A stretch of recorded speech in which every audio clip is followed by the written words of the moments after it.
ब्रह्मा विष्णु महेश, जय माँ पराशक्ति।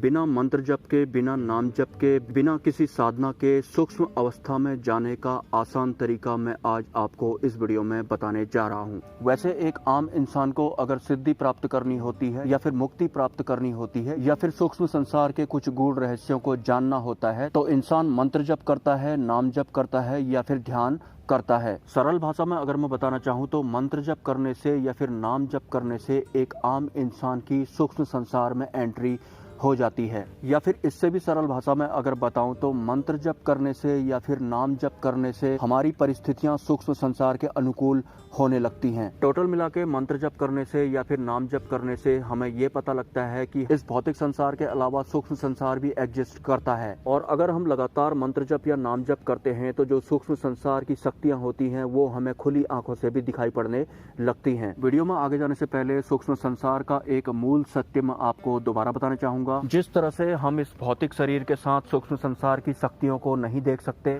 ठीक उसी तरह से जो सूक्ष्म जगत की शक्तियां होती हैं वो भी हमारे इस भौतिक शरीर को नहीं देख सकते। जैसे कि भूत प्रेत हमारे हूबहू इस शरीर को नहीं देख सकते, वो सिर्फ हमारे सूक्ष्म शरीर को देख सकते हैं। क्योंकि वो सूक्ष्म स्तर पर जी रहे हैं तो उन्हें हमारे इस स्थूल जगत की जो भी चीजें दिखाई पड़ती हैं, भले ही वो इंसान हो या फिर कोई पेड़ पौधा हो या फिर कोई पत्थर हो, वो भी उन्हें सूक्ष्म स्तर पर ही दिखाई पड़ता है या फिर उनका सिर्फ सूक्ष्म शरीर ही दिखाई पड़ता है। तो अगर हमें भी सूक्ष्म संसार की शक्तियों को देखना है तो हमें अपनी परिस्थिति सूक्ष्म संसार के अनुकूल बनानी पड़ेगी। मतलब हमें भी इस स्थूल शरीर के साथ भौतिक जीवन को जीते हुए अपने सूक्ष्म स्तर पर जाना होगा। मतलब हमें अपने आप को सूक्ष्म संसार के अनुकूल बनाना होगा। तो इसके लिए हम मंत्र जप करते हैं, नाम जप करते हैं, ध्यान साधना करते हैं। इसके फलस्वरूप हमारा जो ये भौतिक जीवन होता है वो सूक्ष्म संसार के अनुकूल भी हो जाता है। लेकिन अगर हमें बिना मंत्र जप किए, बिना नाम जप किए, बिना ध्यान किए सूक्ष्म संसार की शक्तियों को देखना है,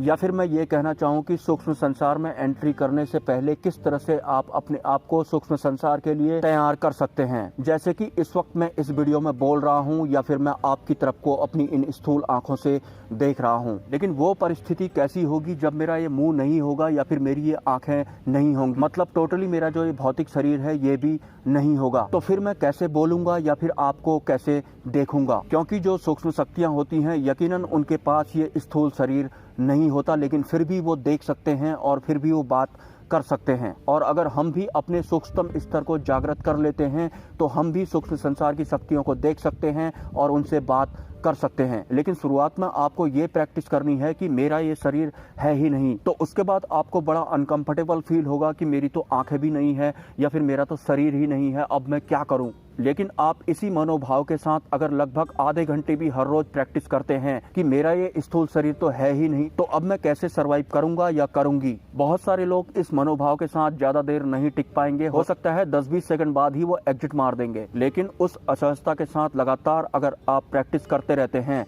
कि मेरा ये शरीर तो है नहीं, अब मैं कैसे सरवाइव करूंगा, तो यकीन मानिए सूक्ष्म संसार के बारे में आपको कुछ ऐसे तथ्य पता लगेंगे। उन तथ्यों को ना तो आप मुंह से बता पाएंगे, ना ही कागज पर लिख पाएंगे और ना ही आपका बौद्धिक बल उस परिस्थिति का वर्णन कर पाएगा। और वही सूक्ष्म संसार का शुरुआती चरण होता है। मतलब आप अपने सूक्ष्म स्तर को महसूस करना शुरू कर देंगे। ऐसा करने से आप सूक्ष्म संसार की उसी अवस्था को प्राप्त कर लेंगे जो अवस्था आपको मंत्र जप, नाम जप या फिर ध्यान साधना द्वारा प्राप्त होती है। और ये सूक्ष्म संसार की अवस्था को महसूस करने का एक बहुत ही कॉमन और मूल जमीनी तरीका है। जब हम ध्यान केंद्रित कर रहे होते हैं और विचारों में बहने की वजह से हम ये भी भूल जाते हैं कि हम मेडिटेशन कर रहे थे, तो दोबारा से ध्यान में वापस आने के लिए हमें अपनी सांसों को महसूस करना होता है, यानी कि अपनी सांसों को स्कैन करना होता है। उसके बाद ही हम विचारों को छोड़कर ध्यान में दोबारा वापस आ जाते हैं। लेकिन अगर ध्यान करते वक्त आपके विचारों की वजह से आपका ध्यान टूट रहा है तो इस कंडीशन में भी आप इस वाले मनोभाव के साथ ध्यान में कम बैक कर सकते हैं कि मेरा तो भौतिक शरीर